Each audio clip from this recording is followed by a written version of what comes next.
The multi-million-dollar construction project on Interstate 20 at Ranger Hill is taking shape.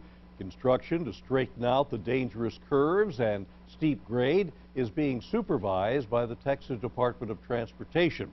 The interstate is being rebuilt slightly to the south of the current path, and delays have not been unusual as progress is made. We've shown the blasting of the hillside and the heavy dirt work. When completed, there will be 3 lanes on the uphill side of I-20. There won't be the sharp curves, and it will not be as steep, making one of the most dangerous stretches of Interstate 20 safer.